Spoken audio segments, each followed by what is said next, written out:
Welcome to the Massacre Matinee. Welcome to the matinee. So this case that we have today is very interesting.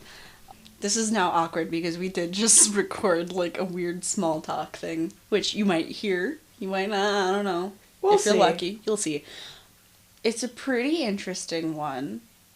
It's a murder. Ah. Yeah, so Giddyup slut, it's a murder.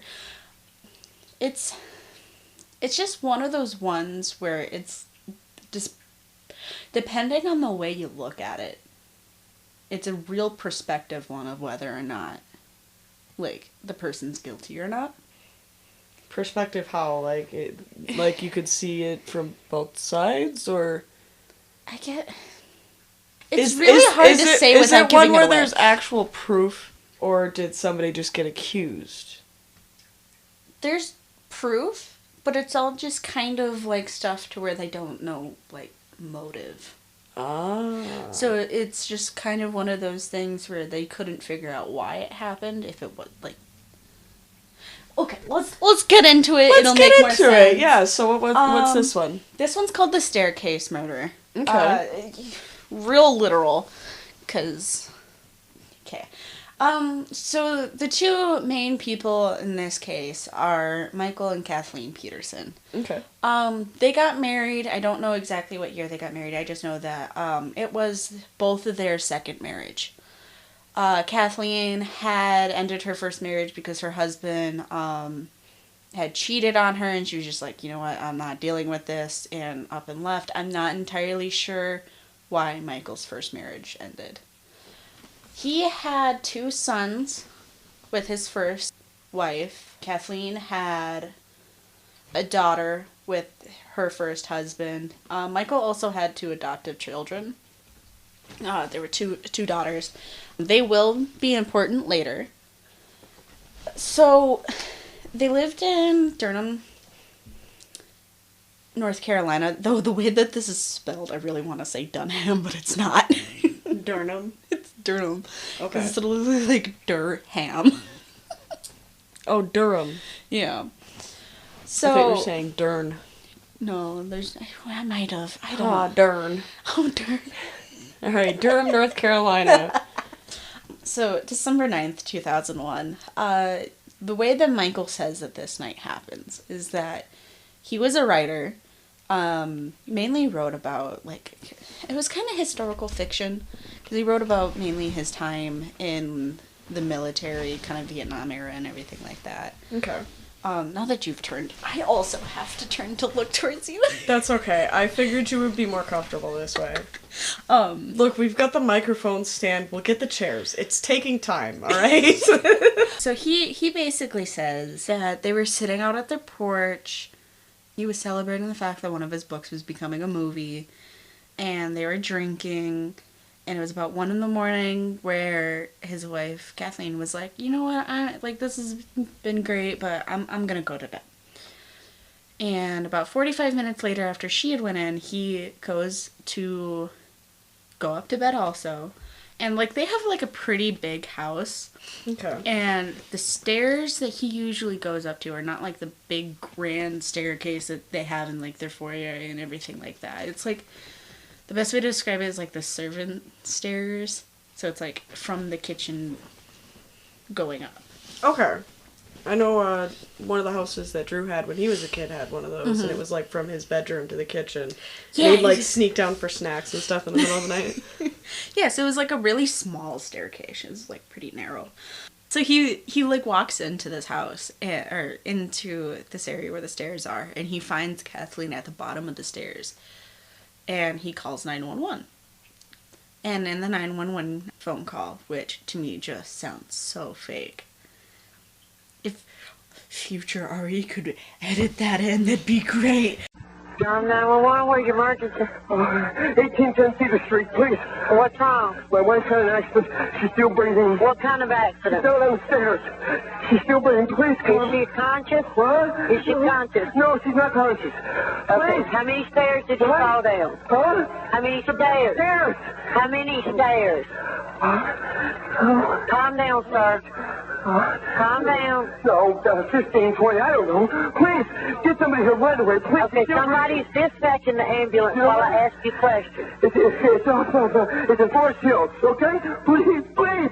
Okay, sir, somebody else is dispatching the ambulance. Okay, is she awake now?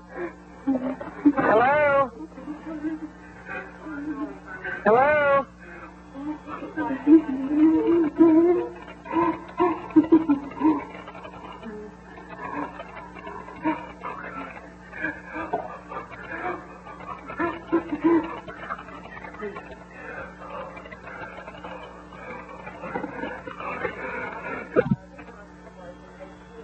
Tom 911, where's your emergency? Where are they?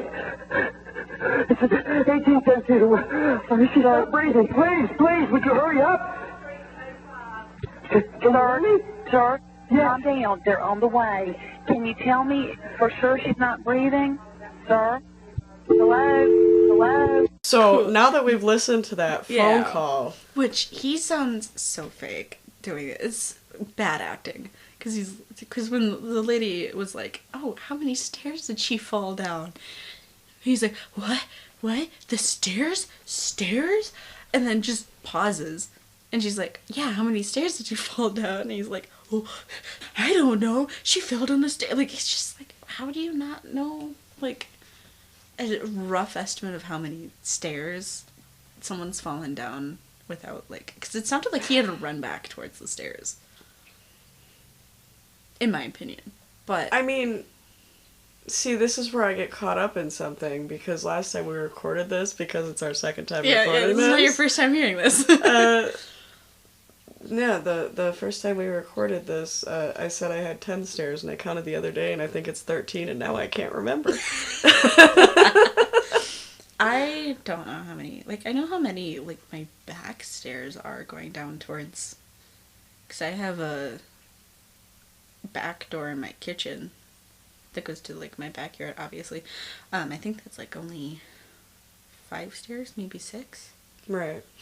But you can kind of look, like, it's a small staircase. You could just be like, hey, she fell down from the top of the stairs, and it's a large staircase. And then that'd give them an idea of, like, okay, like, well, she fell down a few. This is the point where you need to probably explain what the stairs look like, because despite what the podcast art looks like, my understanding is that this was not like a big grand staircase. No, it was a very closed one. There was walls on either side. There was a banister, and at the very end, it kind of turned at a 90-degree angle.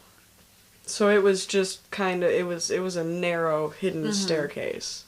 With a very nice cat picture at the bottom of it. Oh, yeah. Which actually, if you do look things up on this case... Be very careful. Be very careful, because the photos are very graphic. There was a large amount of blood at the bottom of the stairs, but directly above that large quantity of blood was this very adorable cat picture, and it seemed kind of out of place. I don't know if you noticed that one of the pictures I did show you, you could see Kathleen at the corner of that image. Oh, you can? You can see her head. Huh. Yeah. So basically explaining the large amounts of blood, the police show up, and they're expecting to find, because, you know, he had said that Kathleen was unconscious and everything like that, and they show up expecting someone to still be unconscious, and she's dead. Like, beyond dead. Like, they know she's dead because the large amount of blood. And, like, it's not like the blood was just pooling around the stairs, where it's like, okay, maybe she hit her head off a stair and bled out. Which is also another thing, because if that was actually the case, why didn't he, you know, try to stop the bleeding kind of thing? Because, like, there was nothing that showed that he ever tried to stop any kind of bleeding. If she actually fell down the stairs while he was there, that he would have heard that. That's one hell of a bang. Right. And the blood is everywhere to the point where it's on the ceiling. And I don't know if you've ever... like, seen someone fall down the stairs. Like, even if you have blood, like, it's not gonna splatter up onto the ceiling. So, when the paramedics had shown up, his son Todd also showed up. I think he's the middle or the oldest. I didn't really want to get into, like, the kids' names and like that, but Todd's, like, the only one that kind of had a big part of it. Okay. And, Kathleen's daughter, Caitlin. I'm not going to say the twins' names just because or not the twins, but like the adoptive daughters, just because there's no reason to they went through expose so much. these people they don't, and bring their names back to light. So if I never go into names, that's kind of why. Right. I will say victims' names just because I do think that they're more important than the killer. Yes. But it's just kind of, I don't, when kids are involved, I don't really like saying names. Right. Which is respectable, and that's something that we are going to continue to do as much as we can. Paramedics show up. Todd's there with them, and they're just trying to like get some information about Kathleen and everything like that, and just kind of like figure out what happened. And he had said that Kathleen is a bit of a drinker. She indulges in her wine, but also says that she likes to pop Valium all the time. And that was like his reasoning for why she had fallen down the stairs and, died. And so she just doped herself up, and that's supposed to be believable. And the police were like, I don't really, like, think that. I don't believe you. And then, maybe. And then while they're talking to Todd, like, there's a whole bunch of police in the house because, it's a crime scene now because there's nothing for paramedics to do because she's already dead. It's kind of suspicious circumstance that usually brings investigation into it. And Mike had been seen just, like, pacing through the house and disappearing into his office. And at one point, a cop had to be like, you need to get off your computer and, like, be where we can see you because, like, you were the only person who was here and we need to talk to you still. You're being a little sketchy right now, buddy. And at that point, he was just like, do I need a lawyer? And they're like, what? He's like, yeah, do I need a lawyer? Like, you guys are, like, in my home. I already told you she fell down the stairs and you guys are, like, questioning everything. Do I need a lawyer? I mean, if you need to ask if you need a lawyer, you probably I need a think lawyer. If you're dealing with police and, like, they're trying to question you, I think at any point you should just have a lawyer, even if you are innocent. Because sometimes... It is advised, yes. Mm-hmm. Because sometimes even you being like, I'm fucking innocent, they'd be like, well, that sounds like something a guilty person would say. Because not all police are nice police. So It is a real tactic to try and just get you to confess to something, whether you did it or not. There's been so many cases of cops just being like, having it in their head that this person did it, even though they have no physical proof, that they're just like, if we can just get a confession, then this, like, case is closed. Right, and I mean, it doesn't necessarily make that person a bad cop, but it's definitely a bad decision to try and... I really think it's a real dated, like, interrogation technique. Definitely. Mm-hmm. Just trying to find somebody. We've come too far in, like, forensics, and we have so much, like, there's no excuses for not finding enough confessions evidence. Aren't everything, because you can get somebody who's confessed to a crime, and then, like, 20 years down the line, they're like, well, they actually didn't do it. They, like, weren't even in the same city, but you guys didn't look into that. So, anyway, they tell him to get off his computer. He then gets a lawyer, and they finish up their stuff for the night. They did their, like, little red tape. They take Kathleen's body away.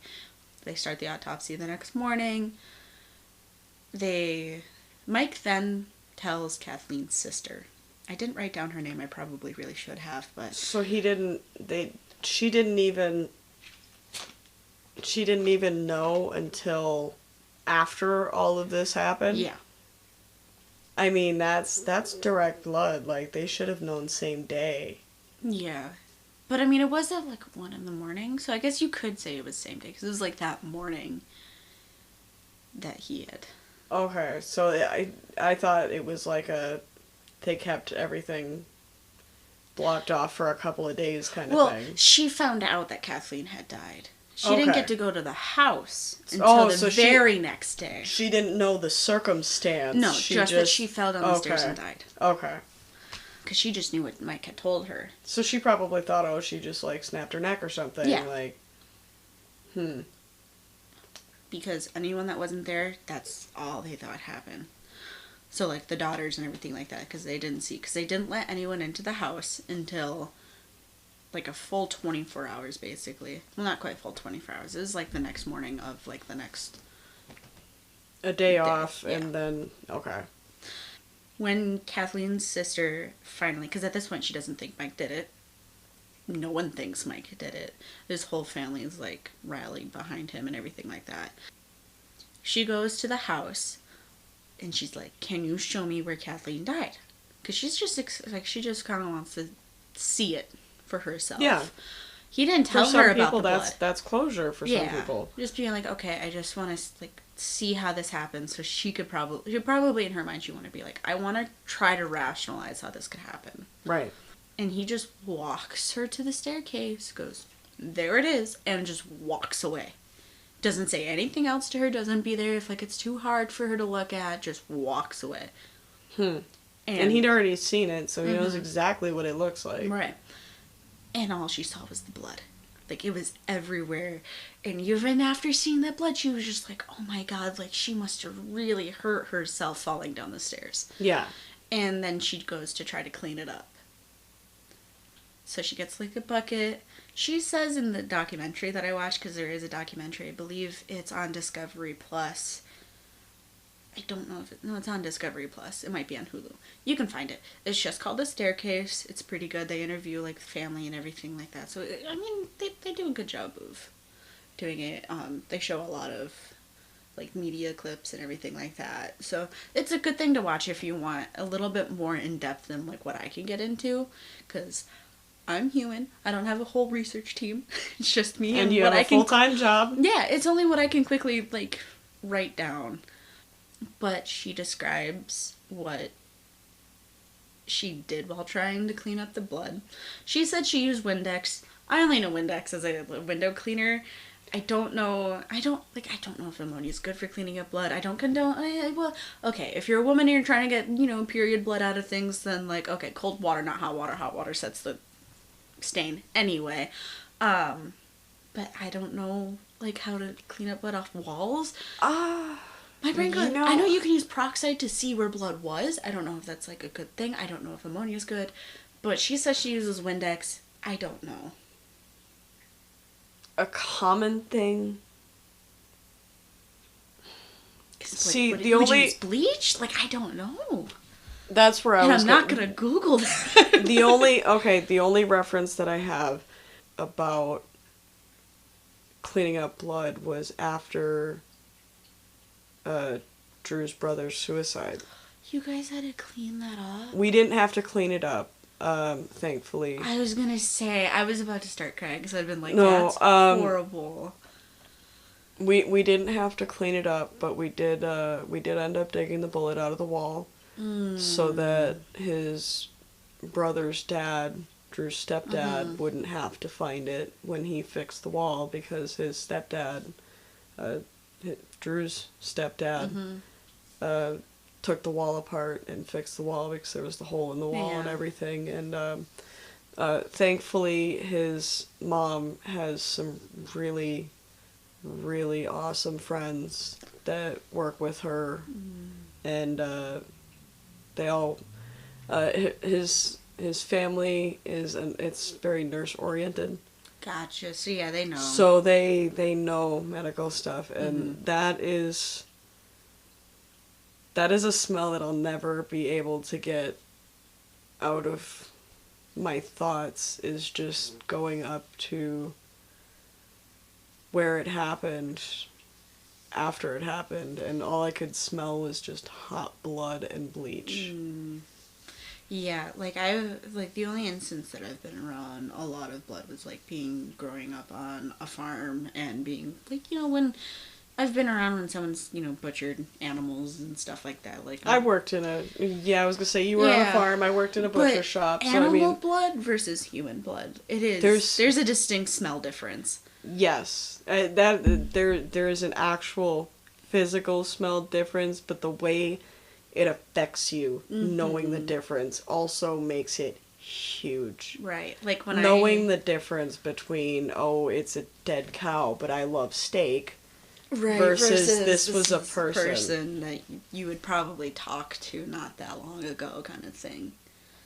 So it's just, yeah, that's rough. And so the fact that she was cleaning she had to clean up her sister's blood. She had just talked to her sister the night before, too. Oh, no. So she probably was like one of the last people from outside the household to talk to her. Because she had talked to her that day before. Wow. Like, how... I'm not sure why she went for the Windex, though. But... The Windex is weird. Maybe she misspoke. I don't know. But she says Windex. Okay. And I didn't Google it, like, in between recording it the first time and figuring that out. I don't know if Windex has, like, other cleaning lines. I did look at Walmart and all the Windex products. It is just Windex window cleaner. But... Anyway, so she was cleaning the blood off the walls with, like, a sponge and a bucket of water, and she said that the bloody water started running down her arms. Ooh. And she just stopped. Like, she had to stop because she could not stand the fact of knowing that it was her sister's blood on her. Yeah. And even then, she didn't think that anything foul play had happened to her sister. So...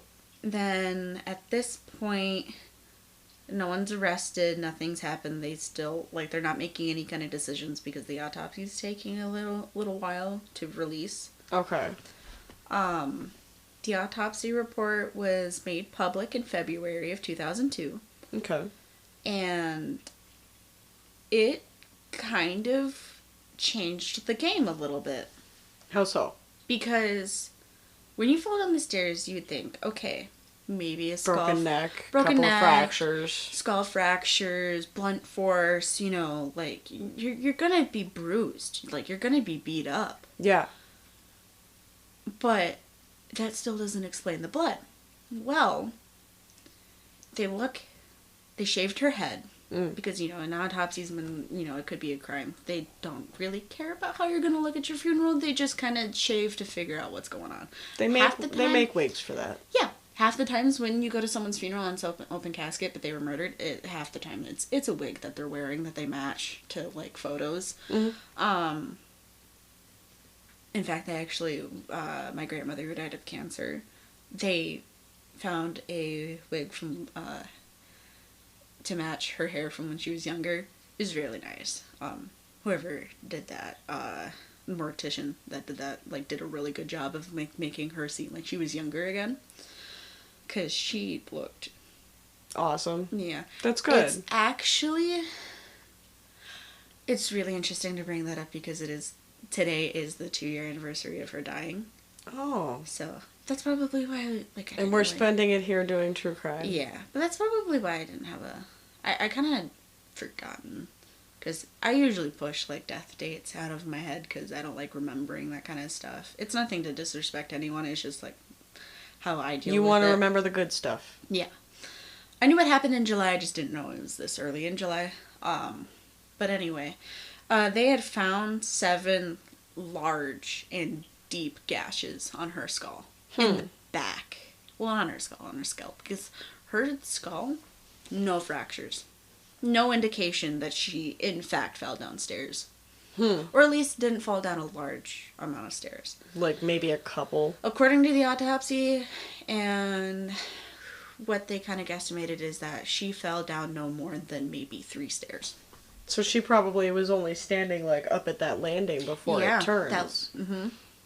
That's as far as she made it, basically. You do not get blood on the ceiling from falling down 3 very short steps, because they are not long steps. Right.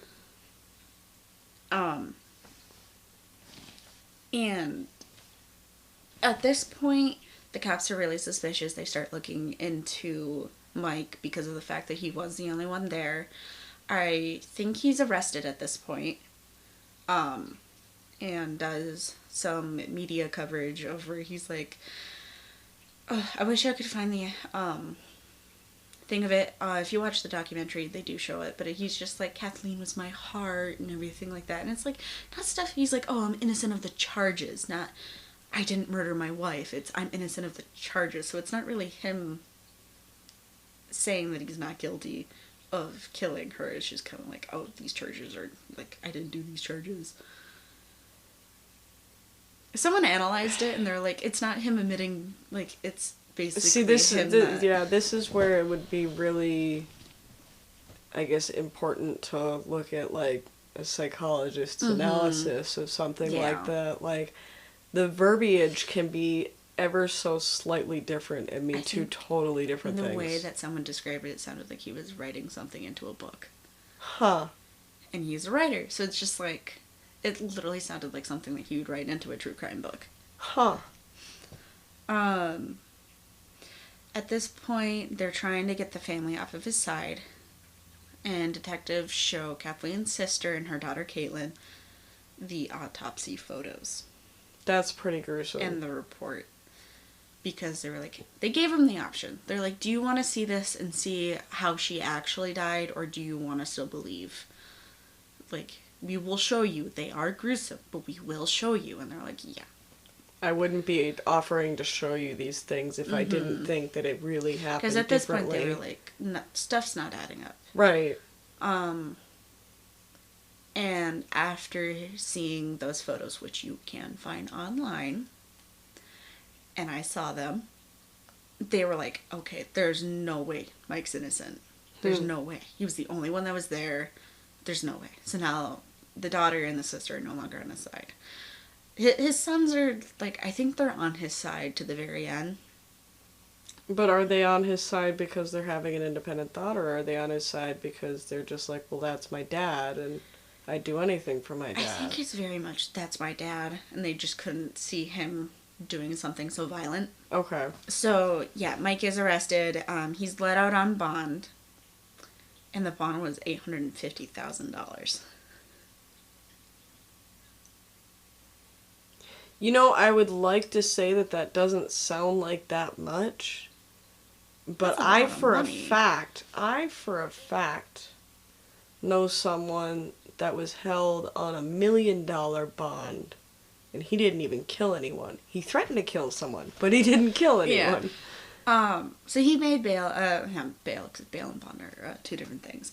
I just want to point out that's not someone I know closely, and I haven't talked to them in over 20 years. Not over 20 years. God, over 10 years. Not since I was 20. Yeah. I was going to say, I don't know anyone that's gone to jail. That's a lie, I do. Yeah, I'm sitting right here. The most I've ever done is getting a ride home in a cop car when I was, like, 9. I was a police explorer as a kid. I have ridden in a cop car going over 100 miles an hour. Oh man, that actually kind of sounds fun. It was awesome. But so I've done over 100 miles an hour in a police car in the front seat. Oh. But I've also been arrested for disorderly conduct because I said fuck in front of a cop and I was under 18 and wasn't happy about it. So what a thing to get arrested for.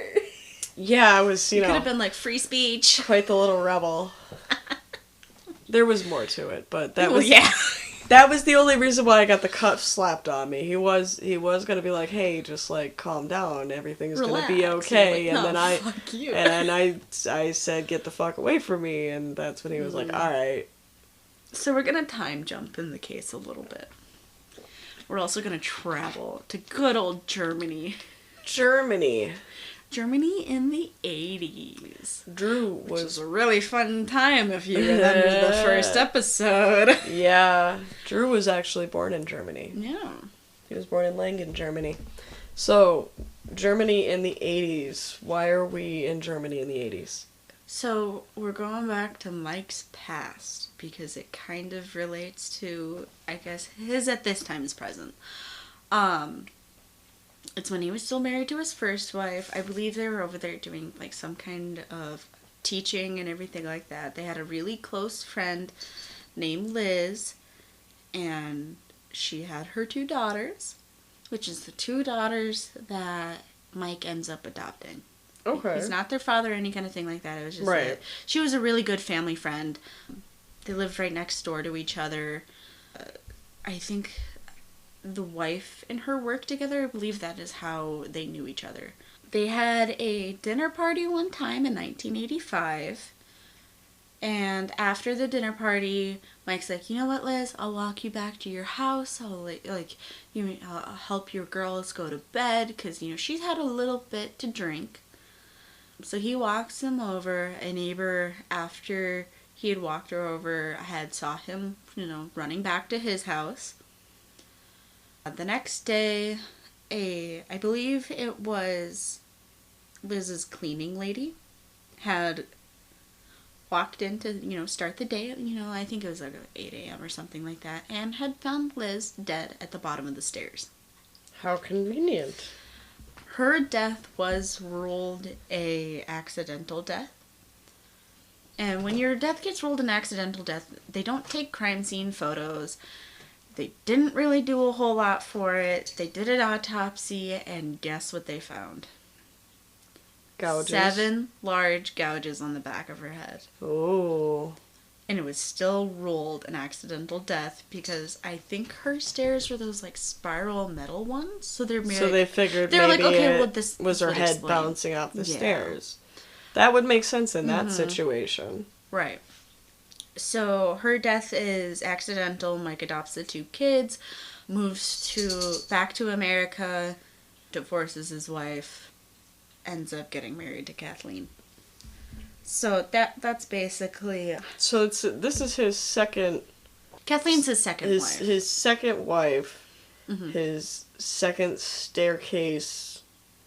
The second one where he is directly involved. Yes. Wow. Mm-hmm. That's kind of convenient. Yeah. And there's some real fun theories that I'll get into once we get to the end of it. So, back to the present. Well, when the case is happening. Between February and July, what they discovered, what they believed, because they never could find it, of what the murder weapon was her sister, Kathleen's sister, had gotten her something called a blow poke. So it's basically a fire poker that you can also pump one of the ends to add air to the fire to aerate it and make it, go bigger and everything like whoosh. That. Yeah. Fire go whoosh. But it's just like a big tube of metal with a hook on it. Yeah. And when she was in the house, she had noticed, because she had went back to the house to see if she could find anything, she noticed that was gone. She had just gotten that for her the Christmas before, so in 2000. So then the police are like, you know what? That could make sense. Makes sense, because it's soft enough to it won't, because it's like brass or something. So it's soft enough to it where it won't crack her skull. But it could be sharp enough, or and cut her up enough of an good. Edge to, put the gashes into her head. Okay. They couldn't find it. So when the trial began in July 2003, they had bought a new one to kind of show the jury of like, hey, this is what we believe to be the murder weapon. Not this exact item. Not the exact. Something. It's not the exact one, but they basically was like, this is a replica, basically. Okay. Just to show them, to have like a visual thing for them. Because, at that point, they had Kathleen's sister as a witness to say, I purchased this for them. One did exist. Tests, too. They had made a complete replica of the stairs. Same wall color and everything.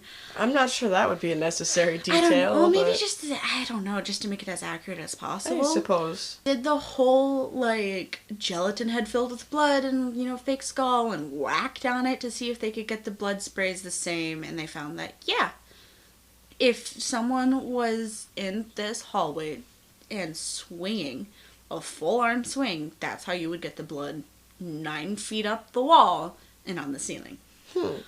So the prosecution's saying this in the trial. The defense team's like, well, that's not possible because the staircase is just, you can't lift something over your head in that staircase doorway. It's an average doorway. Mike's not that tall of a guy. You could easily swing something over your head. The defense had a very interesting defense case. I think those lawyers knew that Mike did it. There's no way that they didn't, because they were scrambling for excuses of why he didn't do it. To the point where they had a forensic specialist come in, have watered down, I don't think it was fake blood, the documentary said it was ketchup, watered it down, brought out a poster board, had a dude drink it and cough it up on the poster board to basically say, well, we think that Kathleen went to go up the stairs, was so drunk and high on Valium that she fell and hit her head so hard that she might have cut it open, but she also coughed up blood, and then tried to go up the stairs again, slipped on her own blood because she had blood on the bottom of her feet, and fell down and died. How many people do you know that can cough blood like 9 feet vertically? And also that much. But it's like, who in their right mind falls that hard, coughs up blood, and doesn't immediately go, I'm not going to keep going up the stairs. I'm going to either yell out towards my husband, or I'm going to try to go to my husband and be like, I need to go to the hospital. Right. Not to mention the fact that, you know, they did an autopsy, and if somebody coughs up any blood, much less that much blood, that'd be in the autopsy report. Yeah. Because it'd be in your mouth, it'll be in your throat. And the cause of death would have ended lungs. up probably being some sort of asphyxiation. Yeah, so they had, like, the dude cough up the ketchup. That's which they had a video of, because it was recorded. How much do you think they paid him to, like... Oh, God. Could you imagine going... I would really want to know the conversation that happened of, hey, can you do this for us in court? I can't stand the taste of plain ketchup. No, me either. Much less watered down plain ketchup. I mean, if you watch the video of, like, the jury... Well, not really the jury, but, like, of the court proceedings, it kind of just looks like that fake Hollywood blood to me. It doesn't really look like ketchup. But, so they do that. Then they also bring up the fact that, the prosecutors bring up the fact that Mike was on his computer while they were trying to figure out what was happening that first night that, you know, the police were there. So they had taken his computer, they'd gone through all the files, they searched his office, and in his office, they had found blood in the office. But how did it get in the office? And I mean, the defense was like, okay, well, obviously, if he's going to be by his wife calling 911, like, he's going to have blood on him, but you would think bloody footprints. It wasn't bloody footprints, it was drops of blood, as if he was covered in blood. And it had, like, spilled off of him, you know, like, dripped off of him. What they found in his office, other than the blood and plus on his computer, was huge amounts of gay porn. Interesting. It's a turn. And this is where prosecutors bring up, because they're trying to find motive. Because this is where they're like, okay, what would be the motive for Mike to kill his wife? And this is one of their theories, and it's honestly kind of one of the ones that I believe the most. Because earlier that year in 2001, before Kathleen was killed, Mike had set up a meetup date with a male escort. A military male escort. Ooh. And that was back before Don't Ask, Don't Tell. Yeah. This man had a full website to be like, these are my offerings and this is what I look like. If you watch the documentary, they show him.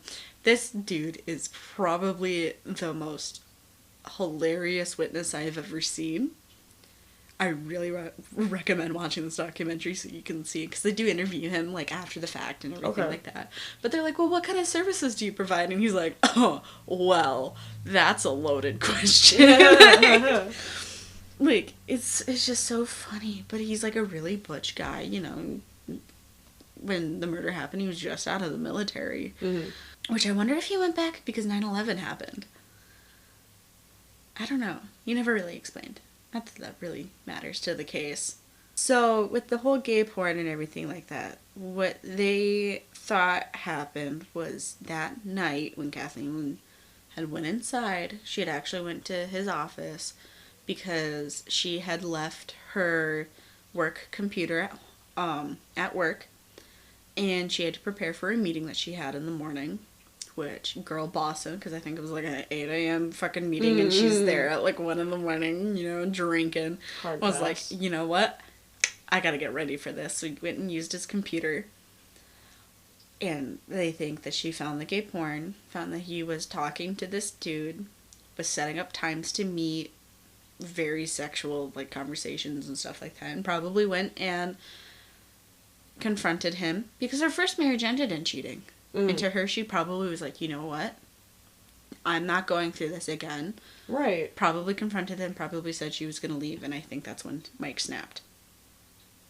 She was probably, like, going upstairs to pack a bag or something. That's what I think.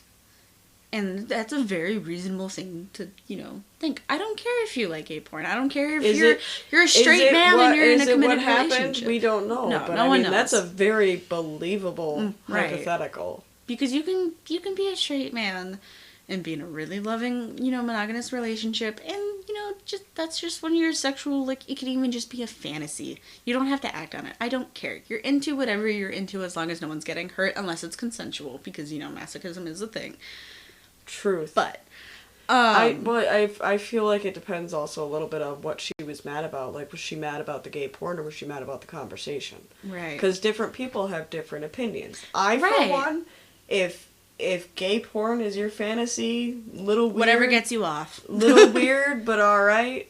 But don't be talking to people behind my back. Because she could have just been like, "That's weird. Like, are you secretly gay? Like, do you need to, like, get a divorce? Like, are you not happy with me?" kind of thing. Or, because I don't know what her viewpoints were. No one really said. There was no opportunity to find out. Mike's excuse for that, though, was that she knew that they were in an open relationship. However, there was no evidence that was, like, actually the case. I don't know that anyone that's been so hurt by cheating in the past would ever be in an open relationship. Mm-hmm. I don't think she would. I, for one, would never be in an open relationship. Me either. Like, I don't see her doing that just because of the fact that she did file for divorce with her first husband because of cheating. Mm-hmm. I mean, I know it's different if you're like, hey, you can do this, versus they went behind your back. Truth. But 100%. That my first marriage ended very, very, very amicably, and that was one of the things I said to him is, divorce proceedings take time. I'm not in a place in my life where I want to find anyone else, but you're welcome to look. I gave him the okay for that. I didn't want him to have to like, you guys are already separating. There's no point in holding him to you. It was a mutual thing. I mean, we were still living together, but bills weren't exactly cheap. Right. You guys were separated, but you, like, it was friendly. Yes. Yes. But, so, like, that's why I do think that he might have snapped and just thought that she was being, like, bigotry towards him or something like that, which she could have been. We don't know. No one knows. We never will. Also during the case, the defense team suddenly pulls out the original blowpoke. Oh, where did they find it? They said they found it in the garage. However, they had pictures of the garage. They searched the whole garage. It was never originally there. So who put it in the garage? We don't know. Well, I'm wondering if he put it in the garage, but where did he hide it in the first place? Because you gotta think his son Todd showed up at the same time paramedics and cops showed up too. So there was a theory that Todd had shown up slightly before. His dad told him to go hide the blowpoke.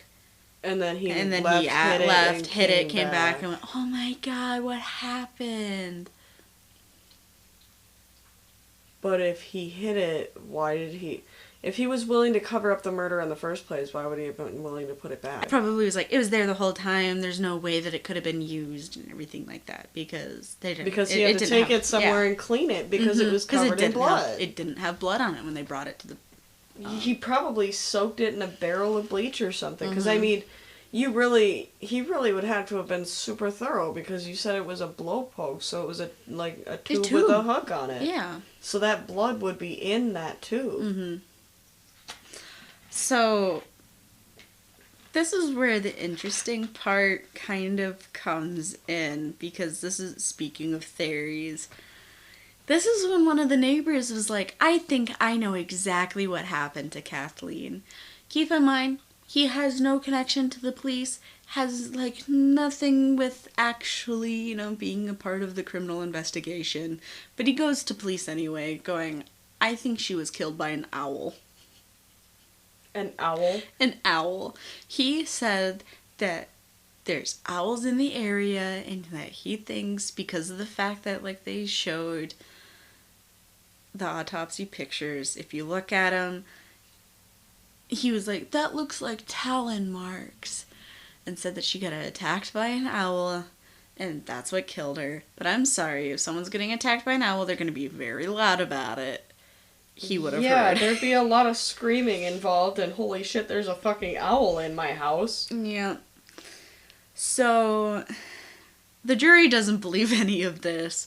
They're like, alright, October 2003, the jury finds Mike guilty of Kathleen's murder. First-degree murder, to be exact.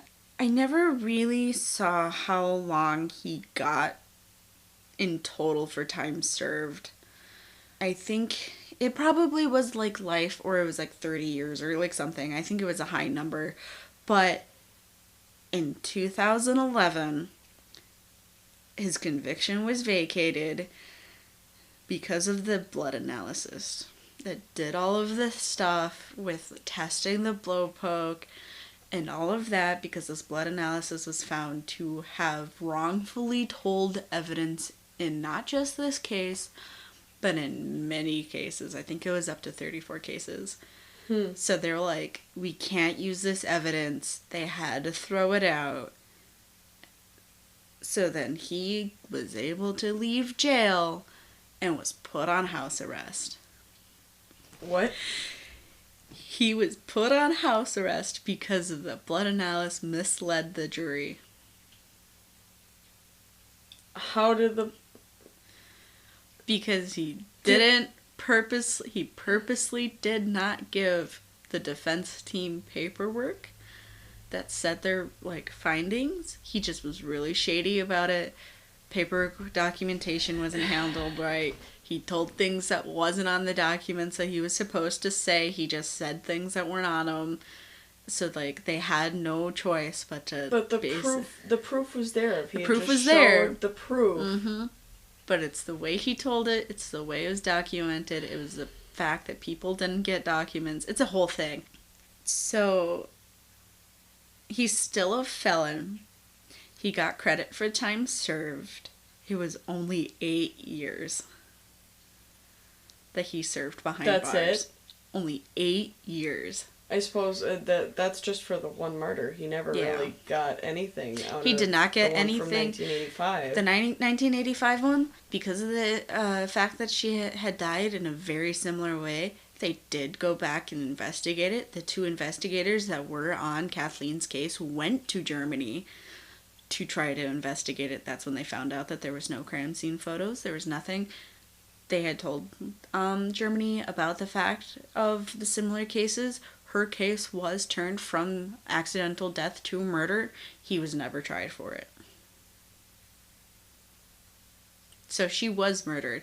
And the 2 adoptive daughters, they didn't find out about the 7 gash marks until the fact that the adoptive daughters, like, agreed to have her mother's body exhumed. So she was already gone and buried. She was gone and buried. And they still didn't know about it And they until didn't do an after. autopsy on her when she first died. Wow. So they had went back, and I thought that she would be a little bit more decomposed than they was, but no. Maybe they were just really, really good at... really good mortician, I guess. Yeah. But they had found on Liz's head that she had, like, those gashes and everything like that. So her death was then ruled a murder. You'd think that the mortician would have found something like that when preparing the body for burial. But they don't get any kind of, like, criminal report. They're just like, here's a dead body, prepare for funeral, and that's all they do. So they don't know if it's a suspicious death or not. They're just like, Because at the point when they get the body, like, the police have done what they wanted with it. You'd think they'd know a little bit of a story. You would think. Maybe it's just because I grew up in small towns. Mm-hmm.